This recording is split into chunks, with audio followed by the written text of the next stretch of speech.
Dear students, welcome to Learning Management System of GCU Lahore. Dear students, आज का हमारा जो लेक्चर है that is hydrolysis of nucleic acids. Nucleic acids हम DNA और RNA को कलेक्टिवली न्यूक्लिक एसिड्स कहते हैं because they were discovered from the nucleus और फिर इनकी नेचर भी एसिडिक होती है, इसी वजह से इनको न्यूक्लिक एसिड्स कहते हैं। Nucleic acids extremely long biomolecules हैं, इनकी कम्प्लेक्स स्ट्रक्चर्स होती हैं और ये बहुत बिगर मॉलिक्यूल्स हैं, हाई मोलेकुलर वेट मॉलिक्यूल्स हैं। चूँकि इनमें चेन की लेंथ बहुत ज़्यादा होती है, यही वजह है इनको डिफ़िकल्ट होता है टू मैनिपुलेट, इनको कंट्रोल करना बहुत मुश्किल है। नंबर 2 पे इनकी सीक्वेंसिंग करना मुश्किल काम है, इट इज़ डिफ़िकल्ट। इनमें न्यूक्लियोटाइड्स को रीअरेंज करना और फिर लास्ट में अगर आप कोई रीजन यहाँ पर नया इंसर्ट करना चाहते हैं चेन में या चेन से डिलीट करना चाहते हैं तो इट्स वेरी डिफ़िकल्ट। यही वजह है हम इनका हाइड्रोलिसिस करते हैं और हाइड्रोलिसिस करके जो लॉन्ग चेन्स होती हैं उनको शॉर्ट चेन्स में बदलते हैं और फिर हम उनकी सीक्वेंसिंग चेक कर लेते हैं, उनको मैनिपुलेट भी कर लेते हैं, रीअरेंज भी कर लेते हैं और फिर हम नए नए कम्बिनेशन ऐड भी कर सकते हैं और वहाँ से डिलीट भी कर सकते हैं। हाइड्रोलिसिस 3 तरह का होता है, एसिडिक, अल्कलाइन और एंजाइमेटिक। सबसे पहले एंजाइमेटिक हाइड्रोलिसिस देखते हैं। जो एंजाइम हाइड्रोलिसिस करते हैं न्यूक्लिक एसिड्स का, उनको हम न्यूक्लियसिस कहते हैं। न्यूक्लियसिस 2 तरह के होते हैं, एंडो न्यूक्लियसिस और एक्सो न्यूक्लियसिस। जो एंडो न्यूक्लियसिस हैं वो जो हमारे पास पॉली न्यूक्लियोटाइड है, एक लंबी चेन है न्यूक्लियोटाइड्स की जो आपस में कंडेंस हुए हैं, उनको ये किसी भी जगह पर इंटरनल साइड से ब्रेक करता है, हाइड्रोलाइज करते हैं ये वाले एंजाइम।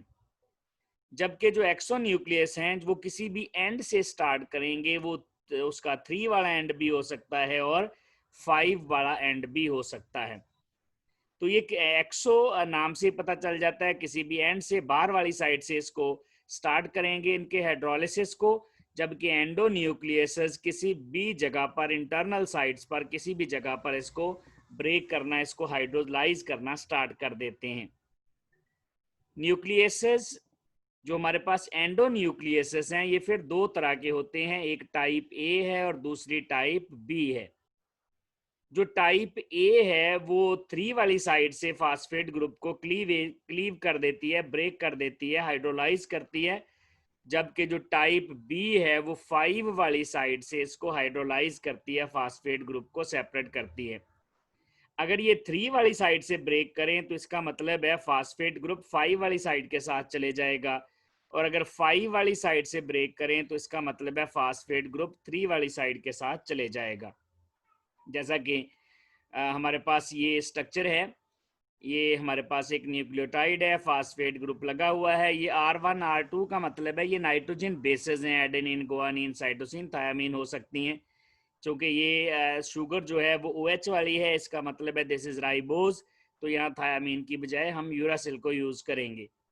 अब देखें, अगर हम इस न्यूक्लियोटाइड को देखें तो हमारे पास ये वाला जो कार्बन है दिस इज़ 5, ये 5 नंबर कार्बन है, जबकि ये वाला 4 नंबर कार्बन है और ये 3 है। इसी तरह से ये हमारे पास 5 है, ये वाला जो है ये 4 है और ये जो है हमारे पास 3 है, एंड सो ऑन। आप जो endo type A endo nucleases हैं वो 3 वाली साइड से ब्रेक करते हैं, यानी वो यहाँ से ब्रेक करते हैं, और जब यहाँ से बॉन्ड ब्रेक होगा तो इसका मतलब है ये ऊपर वाला हिस्सा जो है हमारे पास इसके साथ OH ग्रुप चले जाएगा, ये वाला OH में कन्वर्ट हो जाएगा हाइड्रोलिसिस से, और जो फास्फेट ग्रुप है वो सारा 5 पोजीशन पर लगा रह जाएगा। अगर हम टाइप बी एंडो न्यूक्लियस, क्योंकि ये जो एंडो न्यूक्लियस हैं उन्होंने इंटरनल साइड से, एक्सटर्नल से नहीं ब्रेक करते, ये इंटरनल किसी भी जगह से हाइड्रोलाइज करते हैं, तो जो टाइप बी वाले हैं ये 5 वाली साइड से ब्रेक करते हैं। जब ये 5 वाली साइड से यहाँ से ब्रेक करेंगे तो 5वें कार्बन पर जो OH ग्रुप है वो फ्री हो जाएगा और ये फास्फेट ग्रुप जो है वो चले जाएगा तीसरे कार्बन पर।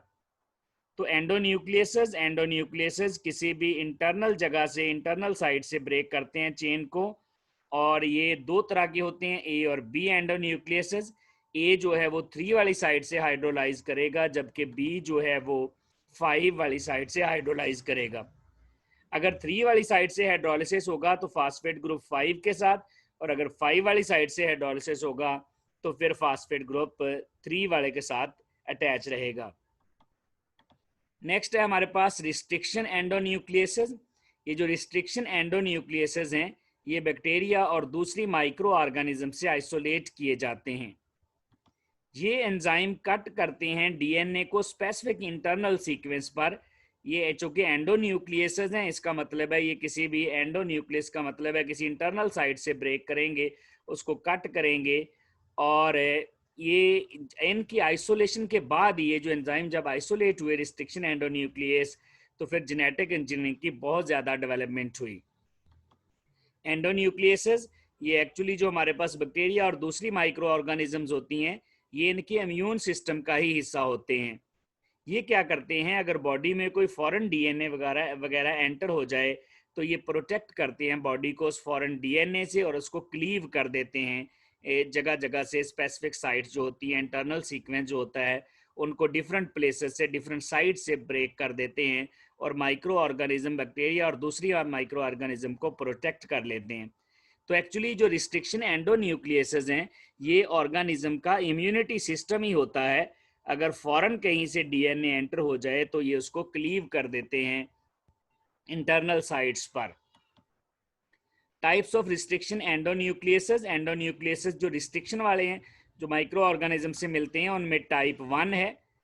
टाइप 1 क्या करती है, it requires ATP for hydrolysis. इसको टाइप 1 इस एंजाइम को जो टाइप 1 रिस्ट्रिक्शन एंडोन्यूक्लियस है इसको हाइड्रोलिसिस करवाने के लिए एटीपी यानी एनर्जी की ज़रूरत होती है, और ये डीएनए को डिफरेंट साइट्स, स्पेसिफिक साइट्स पर मिथाइलेट भी कर देता है, यानी मिथाइलेशन हो जाती है, मिथाइल ग्रुप अटैच करवा देता है, और ये डीएनए को कट कर देता है एट रैंडम साइट्स। डिफरेंट जो प्लेसेस हैं, कोई स्पेसिफिक साइट नहीं है, रैंडम साइट्स पर उसको अटैक करके हाइड्रोलाइज करवा देगा। जो टाइप 2 है हमारे पास, ये इसको भी एटीपी चाहिए हाइड्रोलिसिस के लिए और ये भी मिथाइलेट कर सकता है। फिर टाइप 1 से इसका डिफरेंस क्या है, टाइप 1 से इसका डिफरेंस ये है कि ये रैंडम साइट से नहीं बल्कि स्पेसिफिक साइट से कट करता है। और टाइप 3 जो है उसको एनर्जी नहीं चाहिए, एटीपी नहीं चाहिए हाइड्रोलिसिस के लिए। ये वही एनर्जी यूज़ करता है जो फास्फोडाइएस्टर बांड में मौजूद होती है, उसी एनर्जी को यूज़ करते हुए हाइड्रोलिसिस काज करवाता है। ये मिथाइलेशन भी नहीं करवाता, यानी डीएनए पर मिथाइल ग्रुप सब्सटीट्यूट भी नहीं करवाता है, और फिर ये कट करता है स्पेसिफिक साइट्स पर। यानी जो टाइप 1 है वो रैंडम साइट्स पर, बाकी दोनों जो टाइप्स हैं 2 और 3 वो स्पेसिफिक साइट्स पर कट करती हैं। टाइप 1 और 2 को एनर्जी चाहिए एटीपी से, जबकि इनको एटीपी से टाइप 3 को एनर्जी नहीं चाहिए है। ये क्या करती हैं, ये फास्फोडाइएस्टर बांड वाली एनर्जी ही यूज़ करते हैं। जो टाइप 1 और 2 है, जो मिथाइलेशन भी कर देते हैं डीएनए की, मिथाइल ग्रुप सब्सटीट्यूट करवा देते हैं डिफरेंट साइट्स पर, तो ये जो है मिथाइलेशन नहीं करवाते। फाइनली ये कट करते हैं at palindromic sequence. Palindromic sequence क्या होता है, जहां पर अरेंजमेंट एक जैसी होती है, यानी एक चेन जो है अगर दूसरी चेन जैसी हो, जैसे डीएनए में होता है कंप्लीमेंट्री बेसिस मौजूद होती हैं, एडेनिन के सामने थायामीन और थायामीन के सामने एडेनिन होता है, गुआनिन के सामने साइटोसिन, तो इसको कहते हैं पैलिंड्रोमिक सीक्वेंस। तो ये पैलिंड्रोमिक सीक्वेंस यहाँ से एक जैसा सीक्वेंस होता है, वहां से कट करते हैं, ये इन टाइप 1 और टाइप 2 से डिफरेंट हैं। रिस्ट्रिक्शन एंडोन्यूक्लियस अगर हम देखें तो ये हमारे पास एक पैलिंड्रोमिक सीक्वेंस है, ये पैलिंड्रोम है। यहाँ पर देखें ये guanine, adenine, adenine, thiamine, thiamine, cytosine है। तो नीचे वाली जो चेन जो हमारे पास 5 to 3 ये जो हमारे पास चेन है डीएनए की, दूसरी स्ट्रैंड है हमारे पास, उसमें भी देखें cytosine, thiamine, thiamine, adenine, adenine और गुआनिन सेम नाइट्रोजन बेसेस हैं दोनों में। तो इसको कहते हैं पैलिंड्रोमिक सीक्वेंस। अगर दोनों चेन्स एक जैसी हों, यानी फॉरवर्ड और बैकवर्ड दोनों एक जैसा सीक्वेंस शो कर रहे हों, ये 5 to 3 जो सीक्वेंस शो कर रहा है, ये भी 5 to 3 सेम सीक्वेंस शो कर रहा है। नाइट्रोजन बेसेस इसमें जो 5 to 3 हैं, जैसे इसमें फर्स्ट गुआनिन है, गुआनिन है, इसमें भी गुआनिन है, इधर 2 एडेनिन है, इधर भी 2 एडेनिन है, फिर 2 थायमीन है, यहाँ भी 2 थायमीन और साइटोसिन है। तो ये पैलिंड्रोमिक सीक्वेंस है। जो रिस्ट्रिक्शन एंडोन्यूक्लियस हैं वो यहाँ से इस तरह, जो टाइप 3 वाले हैं एंडोन्यूक्लियस टाइप 3, वो पैलिंड्रोमिक सीक्वेंस से कट करते हैं। यहाँ से देखें, ये पैलिंड्रोमिक सीक्वेंस है, बिल्कुल दोनों जो स्ट्रैंड्स हैं, ये गुआनिन एडेनिन एडेनिन, यही वाली स्ट्रैंड्स हैं 5 to 3 और 5 to 3। तो ये क्या करेगा, ये गुआनिन और एडेनिन के दरमियान से यहाँ से कट कर देता है। जब ऊपर वाली जो है कट होगी, यहाँ से जी एक तरफ रह जाएगा देखें, और जो बाकी साइड है वो सारी एक तरफ चली जाएगी। याद रखिएगा, ये जो रिस्ट्रिक्शन एंडोन्यूक्लियस टाइप 3, ये जो रिस्ट्रिक्शन एंडोन्यूक्लियस जो एस्चर्चिया कोलाई से मिलता है, एस्चर्चिया कोलाई से मिलता है, वो इस तरह से ब्रेक करता है कि फास्फेट ग्रुप 5 के साथ ही जाता है। 5 फास्फेट है, और नीचे वाली चेन में भी देखें 5 फास्फेट है, ये भी जी और ए के दरमियान से कट करेगा, तो जी इस तरफ चले जाएगा देखें, और ये पी, ये जो हमारे पास एडेनिन है, इस तरफ आ जाएगा, क्योंकि ये जो हमारे पास है फास्फेट ग्रुप वो 5 पोजीशन के साथ ही रहेगा। यहाँ पर जो फास्फेट है वो भी 5 पोजीशन के साथ हैं। तो ये जो एस्चर्चिया कोलाई से रिस्ट्रिक्शन एंडोन्यूक्लियस मिलता है, ये पैलिंड्रोमिक सीक्वेंस से कट करता है, और पैलिंड्रोमिक सीक्वेंस से इस तरह से कट करता है कि फास्फेट ग्रुप जो है वो 5 पोजीशन के साथ ही अटैच रहता है। यहाँ से अगर हम इसको ये यहाँ से कट करेंगे, तो ये देखें, ये जो 3 के साथ ये वाला साइड जाएगी, इसका मतलब है इसके साथ यहाँ 5 आएगा इस तरह से, और इधर से कट होगा, चूंकि इधर 5 मौजूद है, तो फिर गुआनिन वाली जो साइड होगी वो 3 हो जाएगी।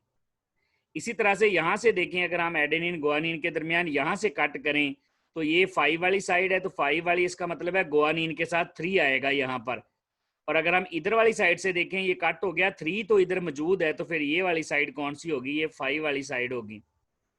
अब ये रिस्ट्रिक्शन एंडोन्यूक्लियस क्या करते हैं, ये यहाँ पर नए कॉम्बिनेशन जो कि बिल्कुल कंप्लीमेंट्री फ्रेगमेंट होते हैं वो यहाँ पर ऐड कर देते हैं। तो ये देखें, ये हमारे पास नया सीक्वेंस ऐड हो गया है। यहाँ हमारे पास गुआनिन था, ये वाली चेन में गुआनिन है, और नीचे वाले में cytosine thiamine thiamine adenine adenine है।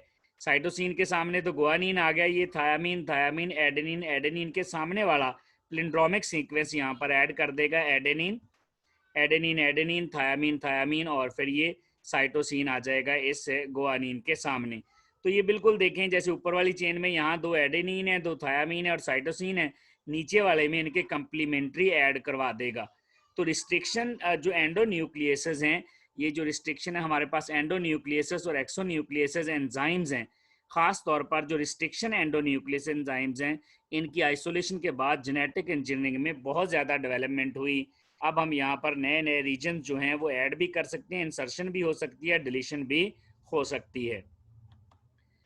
नेक्स्ट है alkaline hydrolysis of RNA. RNA का अल्कली की मौजूदगी में हाइड्रोलिसिस। आरएनए जो होता है ये बहुत इजीली हाइड्रोलाइज कर जाता है एज कंपेयर टू डीएनए। ये इसका जो अल्कलाइन हाइड्रोलिसिस का रेट है वो ऑलमोस्ट 3 बिलियन टाइम्स ज़्यादा है डीएनए से। ये इतना फास्टर हाइड्रोलिसिस शो करता है, और इसके फास्टर हाइड्रोलिसिस शो करने की वजह, ये जो पोजीशन नंबर 3 पे, कार्बन नंबर 3 पे ये जो OH लगा होता है, ये OH जो है ये वजह है इसके हाइड्रोलिसिस की, क्योंकि ये इंट्रामोलिकुलर जो है वो अटैक कर देता है, न्यूक्लियोफिलिक अटैक यहाँ पर हो जाता है, और फिर ग्रुप सब्सटीट्यूट हो जाता है। तो इसमें जब हम अल्कलाइन हाइड्रोलिसिस करते हैं, अल्कली ऐड करते हैं, तो यहाँ से ये वाली जो अल्कली है इस हाइड्रोजन को निकाल लेती है।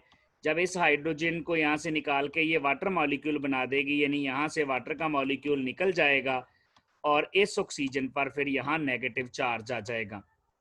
तो ये OH, ये वाला OH चूंकि डीएनए में होता ही नहीं, सेकंड जो कार्बन होता है डीएनए में, जो शुगर होती है वो डीऑक्सीराइबोज होती है, जिसकी वजह से यहाँ OH ग्रुप होता ही नहीं, और चूंकि OH ग्रुप नहीं होता तो डीएनए जो है वो अल्कली की मौजूदगी में हाइड्रोलिसिस शो नहीं करता है, वो एसिडिक हाइड्रोलिसिस शो करता है।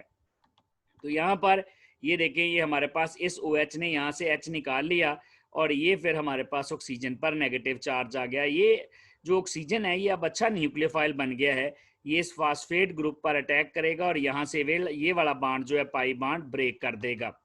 तो यहाँ पर देखें ये पाई बांड ब्रेक हो गया, हुआ इस तरह से रिएक्शन हुआ। सबसे पहले तो इस OH ने यहाँ पर अटैक किया और यहाँ से ये H निकाल लिया, वाटर बन गया।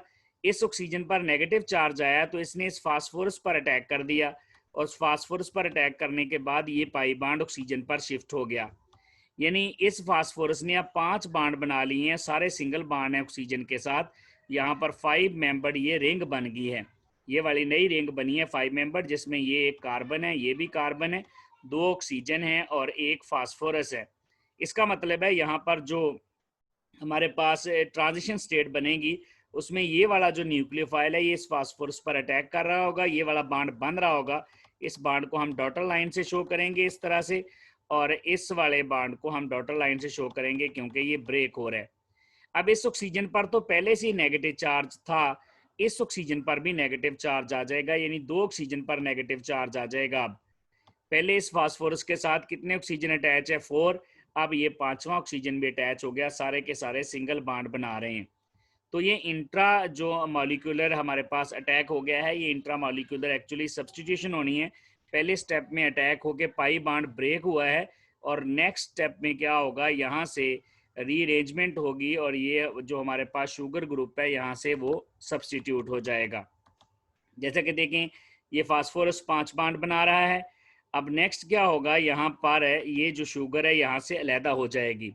किस तरह, यहाँ पर जो है एक नेगेटिव चार्ज वाला ऑक्सीजन अपना इलेक्ट्रॉन पेयर यहाँ ट्रांसफ़र करेगा। जब इलेक्ट्रॉन पेयर यहाँ ट्रांसफ़र होगा तो यहाँ पर बन जाएगा डबल बांड। जब यहाँ पर डबल बांड बनेगा तो फास्फोरस के देखें 6 बांड बन रहे हैं जो कि फास्फोरस बना नहीं सकता, तो फिर रिजल्ट क्या निकलेगा, ये वाला बांड ब्रेक होकर ऑक्सीजन पर शिफ्ट हो जाएगा और इस तरह से यहाँ से एक जो हमारे पास नाइट्रोजन बेस है वो सेपरेट हो जाएगी। यहाँ से न्यूक्लियोटाइड ब्रेक हो जाएगी और ये शुगर है, नाइट्रोजन बेस है, ये वाला पार्ट सारा जो है ये अलहदा हो जाएगा। इस तरह से हमने जो पोली न्यूक्लियोटाइड थी, ये बहुत बड़ी चेन थी, हमने उसको ब्रेक कर लिया है यहाँ पर फास्फोडाइएस्टर लिंकेज ब्रेक करके। तो अब देखें जब ये यहाँ से ब्रेक हो जाएगा तो फास्फोरस के साथ 4 ऑक्सीजन बच जाएंगे। उनमें से एक ऑक्सीजन, अब ये वाला ऑक्सीजन डबल बांड बना रहा होगा और एक ऑक्सीजन के पास नेगेटिव चार्ज आ जाएगा। ये हमारे पास बन गया साइक्लिक 2,3 फॉस्फो न्यूक्लियोसाइड्स। ये साइक्लिक है क्योंकि यहाँ पर रिंग बन गई है अब, और ये 2,3 ये हमारे पास जो पोजीशन है ये 2 है और ये वाली पोजीशन हमारे पास 3 है। तो this is cyclic 2,3 phospho nucleoside बन गया है यहाँ पर हमारे पास। नेक्स्ट इसके बाद यहाँ से ये हम वाटर डाल के इसका हाइड्रोलिसिस करेंगे और हाइड्रोलिसिस करके हम ये वाला फास्फेट ग्रुप जो है इसको फर्दर किसी एक पोजीशन पर शिफ्ट कर देंगे। तो ये वाटर है, वाटर ऐड करने से यहाँ पर हमारे पास 2 प्रोडक्ट बनते हैं। ये फास्फेट ग्रुप या तो चले जाएगा पोजीशन 3 पे और या चले जाएगा पोजीशन 2 पर। देखिएगा जो वाटर है, वाटर एक्चुअली न्यूक्लियोफाइल है, वाटर के पास ऑक्सीजन पर लोन पेयर मौजूद होते हैं। ये अटैक करेगा अगर यहाँ पर ये कार्बन नंबर है, ये सॉरी फास्फोरस पर अटैक करेगा, तो अगर ये फास्फोरस पर अटैक करेगा तो ये वाला बांड वापस शिफ्ट हो जाएगा ऑक्सीजन पर। तो ये जो हमारे पास वाटर है एज अ न्यूक्लियोफाइल फास्फोरस पर अटैक करता है और फास्फोरस का ये वाला बांड ऑक्सीजन पर शिफ्ट हो जाता है। अब इसमें होगा क्या, ये हमारे पास इसका मतलब है ये जो 2 वाली साइड है वो ब्रेक हो गई है, ये ऑक्सीजन उसके साथ चले गया। इधर क्या बचा, 3 वाली साइड से ऑक्सीजन लगा हुआ है, ये हमारे पास फास्फोरस है और फास्फोरस के साथ एक हमारे पास ऑक्सीजन डबल बांड बना रहा है, दूसरे वाला ऑक्सीजन जो है उस पर नेगेटिव चार्ज है और तीसरा यहाँ पर अब वाटर जो है वो यहाँ पर अटैच हो चुका है, वाटर ने फास्फोरस पर अटैक कर दिया था, यहाँ आ जाएगा पॉजिटिव चार्ज। अब ये दूसरी साइड को अगर देखें तो इस ऑक्सीजन पर नेगेटिव चार्ज आएगा, तो ये क्या करेगा, ये ऑक्सीजन यहाँ से एक H निकाल लेगा। जब ये एक H निकालेगा यहाँ पर, तो एक H निकालने से यहाँ पर OH बन जाएगा। अब ये यहाँ पर हमारे पास होना चाहिए PO, एक तो इधर अटैच है, एक P डबल बांड O है, एक O है और ये OH है। चूंकि हम हमारे पास जो मीडिया है हम ये अल्कलाइन हाइड्रोलिसिस करवा रहे हैं, तो ये फास्फेट ग्रुप यानी फास्फोरिक एसिड ग्रुप, ये जो OH ग्रुप होता है यहाँ से अल्कली H निकाल लेती है और ऑक्सीजन पर भी नेगेटिव चार्ज आ जाता है।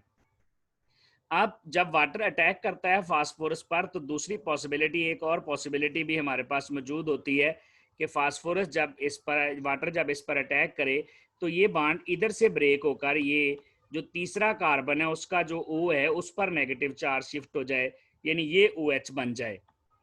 जब ये OH बनेगा तो फास्फेट ग्रुप दूसरे जो हमारे पास दूसरा कार्बन है उसके साथ लग जाएगा। यहाँ पर ये दोनों चांस हैं, ये थर्ड के साथ लग जाए या फिर ये सेकंड के साथ अटैच हो जाए। थर्ड के साथ लगेगा तो हम कहेंगे न्यूक्लियोसाइड 3 फास्फेट है, ये 3 पे फास्फेट लगा हुआ है। और अगर ये यहाँ पर हमारे पास होगा तो हम इसको कहेंगे न्यूक्लियोसाइड 2 फास्फेट है, क्योंकि ये सेकंड पोजीशन पर मौजूद है। न्यूक्लियोसाइड इसलिए कह रहे हैं इसको क्योंकि इसकी 5 पोजीशन पर कोई फॉस्फेट ग्रुप नहीं है, अदरवाइज हम इसको न्यूक्लियोटाइड कहते हैं। तो इस तरह से आरएनए में सबसे पहले आरएनए में जो है वो अल्कली ने अटैक करके जो 2 वाला OH होता है वो यहाँ से H निकालती है और ऑक्सीजन पर नेगेटिव चार्ज आता है। फिर वो फास्फोरस पर अटैक करके पाई बॉन्ड ब्रेक करता है और 5 ऑक्सीजन लग जाते हैं फास्फोरस के साथ। फिर एक नेगेटिव चार्ज डी लोकलाइज होकर वापस आता है और जो शुगर वाली साइड यानी न्यूक्लियोटाइड टूट जाती है और न्यूक्लियोटाइड जो है ब्रेक होने के बाद हमारे पास ये वाली स्ट्रक्चर आ जाती है। नेक्स्ट है हमारे पास acidic hydrolysis of DNA. DNA में चूंकि सेकंड कार्बन पर, डीएनए में सेकंड कार्बन पर OH नहीं होता है, जिसकी वजह से डीएनए का जो अल्कलाइन हाइड्रोलिसिस है वो पॉसिबल नहीं है। तो डीएनए का एसिडिक हाइड्रोलिसिस होता है और वो भी बड़ी स्ट्रांगली एसिडिक कंडीशन में। तो सबसे पहले हम इसमें एसिड ऐड करते हैं H+। जब इसमें H+ ऐड होता है तो ये H+ इस नाइट्रोजन के साथ आके लग जाता है और नाइट्रोजन पर पॉजिटिव चार्ज आता है। अगर हम ये पोजीशन देखें तो ये पोजीशन नंबर 7 बनती है। यहाँ से हम नंबरिंग स्टार्ट करते हैं 1, ये हमारे पास 2 है, इसी तरह ये 3, 4, 5 और 6 और ये हमारे पास 7। जो 7 वाला नाइट्रोजन है ये बेसिक है। इस नाइट्रोजन पर ये हाइड्रोजन जो है ये इसको अपना लोन पेयर दे देगा, यानी ये बेस है नाइट्रोजन, जबकि ये वाला एसिड है तो ये एसिड बेस रिएक्शन हो जाएगा यहाँ पर और नाइट्रोजन की जो है वो प्रोटोनेशन हो जाएगी। नेक्स्ट स्टेप में क्या होगा, ये जो ऑक्सीजन के ऊपर लोन पेयर है ये यहाँ आएगा, यानी यहाँ आकर ये बना देगा डबल बॉन्ड और ये वाला बॉन्ड यहाँ से ब्रेक होकर रिंग के अंदर शिफ्ट हो जाएगा, यानी यहाँ भी बन जाएगा डबल बॉन्ड और ये वाला बॉन्ड नाइट्रोजन के ऊपर शिफ्ट होकर उसका पॉजिटिव चार्ज खत्म कर देगा। इस तरह यहाँ से जो प्योरीन रिंग थी वो अलहदा हो जाएगी। इसको डीप्योरिनेशन भी कह सकते हैं क्योंकि प्योरीन रिंग हमने यहाँ से हटा दी है। तो इसमें सबसे पहले एसिड को, पहले स्टेप में जो एसिड है वो प्रोटोनेट करता है 7 पोजीशन पर और 7 पोजीशन पर प्रोटोनेशन के बाद ये जो ऑक्सीजन होता है शुगर का, जो रिंग वाला ऑक्सीजन है, ये अपना लोन पेयर रेजोनेट करवा के यहाँ से इस जो है ये वाला बॉन्ड ब्रेक कर देता है। ये कौन सा बॉन्ड होता है 1,9। इसमें 9 पोजीशन इन्वॉल्व होती है नाइट्रोजन बेस की और 1 शुगर की, तो 1,9 लिंकेज यहाँ से ब्रेक हो जाती है। और बाकी ये वाली जो स्पीशी हमारे पास बचती है यहाँ पर ऑक्सीजन पर पॉजिटिव चार्ज है और ये हमारे पास है डबल बॉन्ड। अब यहाँ पर वाटर अटैक करता है और ये जो पाई बॉन्ड है ये वापस ऑक्सीजन पे शिफ्ट हो जाता है, ऑक्सीजन का पॉजिटिव चार्ज खत्म हो जाता है और इस जो पोजीशन है इस पर यहाँ पर OH लग जाता है। एक्चुअली इस पोजीशन पर जाकर इस तरह से अगर हम 5 मेंबर्ड रिंग देखें, 5 मेंबर्ड हमारे पास रिंग है, यहाँ पर ऑक्सीजन है, यहाँ आके वाटर लगा है, ये बन जाएगा OH और यहाँ पर भी OH और इस पर पॉजिटिव चार्ज आ जाता है। अब यहाँ से चूंकि हम एसिड कैटलिस्ट यूज कर रहे हैं तो कैटलिस्ट का काम होता है रिएक्शन को कैटलाइज करवा के यहाँ से निकल जाना। तो अब ये कैटलिस्ट यहाँ से H+ निकल जाएगा और यहाँ सिर्फ OH रह जाएगा। नेक्स्ट स्टेप में क्या होगा, नेक्स्ट स्टेप में यहाँ पर टाटोमरिज्म होगी। टाटोमरिज्म इस तरह से होगी कि ये वाला जो हाइड्रोजन है, मैं इस तरह से लिख लेता हूँ इसको, ये अपने दोनों इलेक्ट्रॉन यहाँ देगा तो यहाँ बन जाएगा कार्बन कार्बन डबल बॉन्ड और ये हाइड्रोजन यहाँ इस ऑक्सीजन पर शिफ्ट हो जाएगा, यानी रिंग ओपनिंग हो जाएगी। ये रिंग यहाँ से ओपन होगी, यहाँ बन गया डबल बॉन्ड और ये H जो है यहाँ पर आके OH बना देगा, यानी ये हमारे पास एल्डिहाइड ग्रुप है और ये हमारे पास OH ग्रुप बन गया। फिर यहाँ पर बेस जो है, बेस जो एसिड का काउंटर पार्ट होता है, एसिड का काउंटर पार्ट कॉन्जुगेट बेस है, वो यहाँ पर अटैक करेगा और ये दोनों इलेक्ट्रॉन यहाँ चले जाएंगे, यहाँ बन गया कार्बन कार्बन डबल बॉन्ड और ये वाली साइड यहाँ से अलहदा हो जाएगी। इस तरह देखें डीएनए में नाइट्रोजन बेसेस हम अलहदा कर लेंगे, ये बन जाएगा OH और यहाँ से ये BH की शक्ल में निकल जाएगा क्योंकि B ने यहाँ से H ले लिया है। तो डीएनए में बेसिक हाइड्रोलिसिस पॉसिबल नहीं है, एसिडिक हाइड्रोलिसिस होता है। पहले स्टेप में प्रोटोनेशन होती है, दूसरे स्टेप में नाइट्रोजन बेस यहाँ से निकल जाती है, तीसरे स्टेप में वाटर का अटैक होता है और चौथे स्टेप में जाकर यहाँ से जो डीएनए की एक साइड है यानी न्यूक्लियोटाइड है वो यहाँ से ब्रेक हो जाती है बेस की मौजूदगी में और फिर हमारे पास ये वाला लास्ट में ये वाला प्रोडक्ट मिल जाता है। तो देखिएगा यहाँ पर सबसे पहले स्टेप में क्या हुआ, ये प्रोटोनेशन हुई है। दूसरे स्टेप में ये जो हमारे पास है ये डीलोकलाइजेशन के रेजोनेंस के नतीजे में ये ब्रेक होगी यहाँ से। तीसरे स्टेप में वाटर यहाँ पर अटैक करके ये बना रहा है। चौथे स्टेप में यहाँ पर टॉटोमरिज्म होगी और ये वाला H यहाँ डबल बॉन्ड बना के रिंग को यहाँ से ब्रेक कर देगा और लास्ट में जो बेस का काउंटर जो एसिड का काउंटर पार्ट कॉन्जुगेट बेस है वो यहाँ से अटैक करके कार्बन कार्बन डबल बॉन्ड बना देगा और ये पूरी साइड यहाँ से ब्रेक हो जाएगी। इस तरह एसिडिक कंडीशन में डीएनए का जो हाइड्रोलिसिस हो जाता है। बेसिक कंडीशन में इसलिए नहीं होता क्योंकि सेकंड कार्बन पर OH नहीं होता। याद रखिएगा डीएनए का हाइड्रोलिसिस एसिडिक कंडीशन में भी स्ट्रांगली एसिडिक कंडीशन चाहिए। आरएनए का हाइड्रोलिसिस बहुत इजीली हो जाता है अल्कलाइन हाइड्रोलिसिस और वो डीएनए से 3 बिलियन टाइम्स फास्टर होता है। ये है डियर स्टूडेंट्स हमारे पास हाइड्रोलिसिस न्यूक्लिक एसिड्स का, जिसमें हमने एंजाइमेटिक भी देखा, फिर हमने रिस्ट्रिक्शन एंडोन्यूक्लियस एंजाइम देखे, आरएनए का अल्कलाइन और डीएनए का एसिडिक हाइड्रोलिसिस भी देखा। Thank you very much.